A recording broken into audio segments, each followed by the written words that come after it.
Assalamualaikum warahmatullahi wabarakatuh. Selamat datang kembali teman-teman di channel YouTube kami Tips Tekno bersama saya Taufik. Dalam video kali ini saya ingin melanjutkan tutorial penggunaan aplikasi Gym teman-teman. Nah, pada video ini saya ingin menunjukkan bagaimana cara menggunakan Rectangle Select Tools pada aplikasi Gym. Oke, langsung saja kita masuk ke aplikasinya. Oke teman-teman, ini adalah tampilan project yang kemarin telah kita buat, project baru atau halaman baru yang kemarin telah kita buat.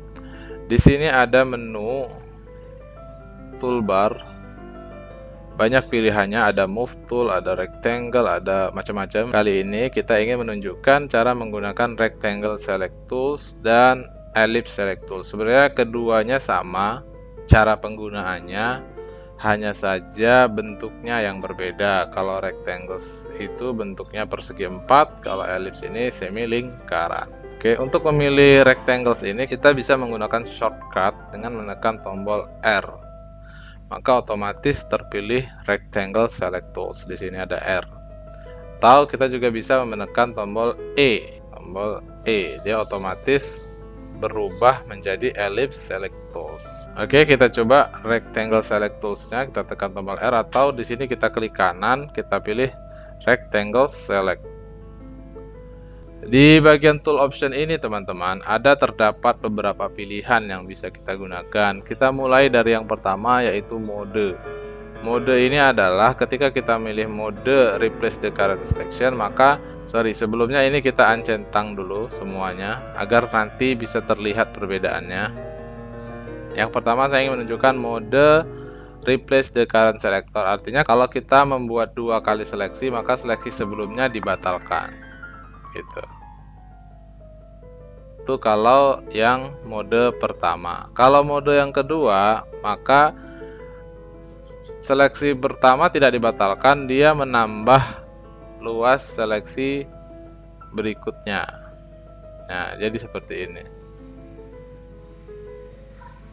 Jadi dengan kita menselect area baru, maka area yang sebelumnya sudah kita select dia tidak dibatalkan, dia ditambah. Kemudian di sini ada juga subtract from the current selection. Maka ini sebaliknya teman-teman. Kalau tadi kita select area baru dia menambah, kalau ini area baru yang kita select dia akan berkurang, akan menjadi hilang, akan menjadi terhapus. Gitu kira-kira. Kebalikan dari yang kedua. Nah, kalau yang keempat, maka yang sebelumnya ini akan terhapus kecuali bagian yang kita select yang terakhir, tapi bentuknya mengikuti bagian yang kita pilih. Misalnya ini, nah, maka sebelumnya ini dia akan terhapus, tinggal bagian yang sini, tinggal yang tersisa bagian yang hanya yang kita select saja. Oke, sorry, kita ulangi lagi.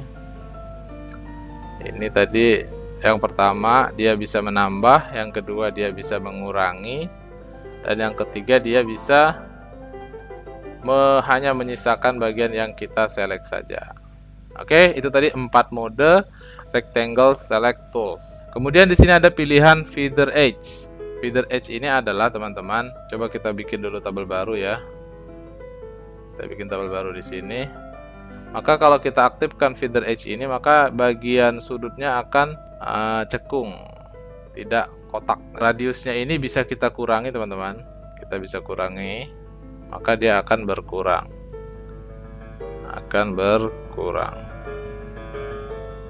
Nah, di bagian ujungnya ini dia menjadi ada roundednya, rounded corner. Kemudian ini juga ada satu lagi rounded corner, hampir sama, cuman dia berbeda ketika nanti kita beri warna. Coba kita contohin ya, Ctrl Z. Ketika kita menggunakan feather, misalnya ini kita mentokin 100 dan dia kita beri warna, misalnya warnanya kita ganti warna biru. Oke, kita beri warna biru, maka dia akan menjadi ada bayang-bayang seperti ini. Namun kalau kita menggunakan rounded corner, ini kita uncentang, Kita bikin tabel baru, kotak baru, dan kita beri warna. Tadi kita menggunakan feather yang ini ya, feather edge. Kalau kita menggunakan corner, ininya kita bikin 100 juga sama. Oh, terlalu banyak, segini aja, 88 misalnya. Dan kalau kita beri warna, maka dia tidak ada bayang-bayang seperti ini. Jadi terlihat ya perbedaannya teman-teman, ketika kita menggunakan rounded corner atau feather egg. Feather egg akan menghasilkan seperti ini, rounded corner akan menghasilkan seperti ini. Oke, itu tadi mode feather edge dan rounded corner.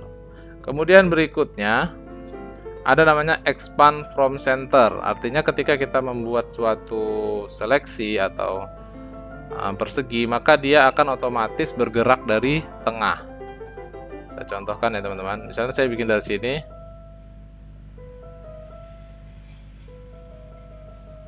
Ya, dia langsung bergerak dari tengah.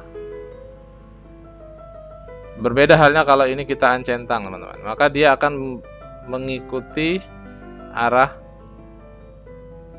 kursor kita. Jadi bergeraknya tidak dari tengah tapi dari secara diagonal. Kalau kita centang, dia langsung bergerak dari tengah.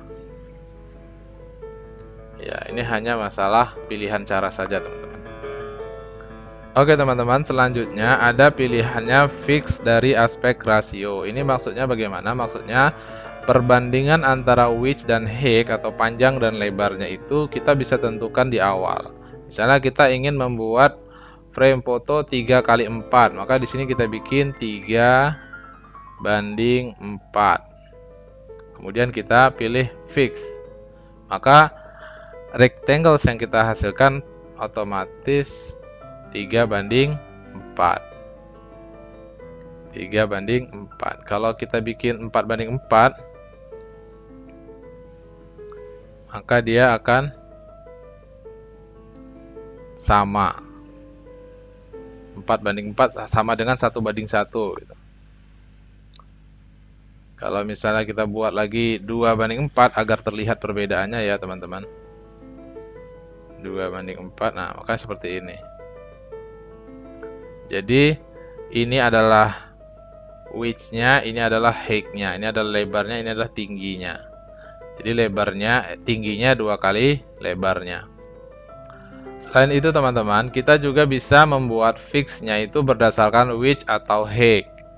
Width atau height. Jadi kalau kita buat fix rasio berdasarkan width, artinya lebarnya yang mau kita kunci, kita bisa tulis di sini. Kita mau lebar berapa? Misalnya kita mau lebar 200, width-nya 200. Maka nanti width-nya akan tetap 200, sementara height-nya bisa berubah.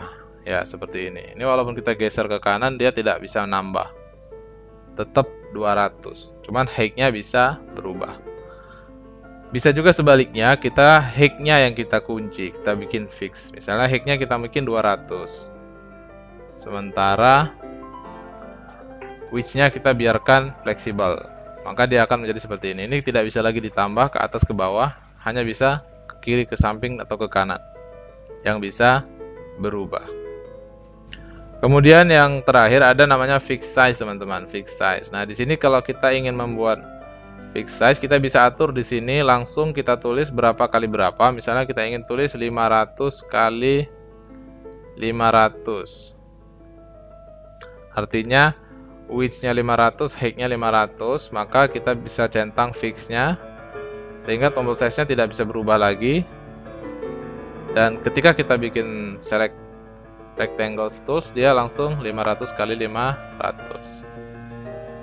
Oke, kalau kita mau bikin begini juga bisa. Itu tadi fixed size.